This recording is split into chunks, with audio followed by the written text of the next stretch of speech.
Welcome back. তো Indian টিমের কিন্তু নতুন স্কোয়াড অ্যানাউন্স করা হয়ে গেছে, যেটা গৌতম গম্ভীরের আন্ডারে 3 বছর থাকবে।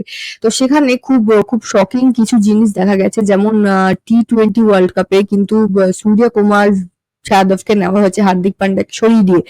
আর ওদিকে শুভমান গিলকে দুটো ফরম্যাটেরই ভাইস ক্যাপ্টেন হিসেবে নেওয়া হয়েছে। আর তাই কিন্তু বিসিসিআই বা কোচ কিন্তু শুভমান গিলকে লং টার্মের জন্য কিন্তু ক্যাপ্টেন হিসেবে দেখছে। তো কেকেআর থেকে নেওয়া হয়েছে হর্ষিত রানাকে। আর হর্ষদীপের মতো জুনিয়র প্লেয়ার, তাদের জন্য একটা খুব ভালো চান্স, কেননা হর্ষদীপ সিংকে কিন্তু দুটো ফরম্যাটেই চান্স দেওয়া হয়েছে। আর ওদিকে রোহিত শর্মা, বিরাট কোহলি, বুমরা, এই তিনজনের ট্রায়ালকে কিন্তু গৌতম গম্ভীরের আন্ডারে 2026 থেকে 2027 অব্দি কিন্তু এদের ট্রায়ালটাকে গৌতম গম্ভীর এক্সটেন্ড করবে। অ্যাটলিস্ট গৌতম গম্ভীর যতদিন থাকবে এই ট্রায়ালটাকে কিন্তু গৌতম গম্ভীর এক্সটেন্ড করবে।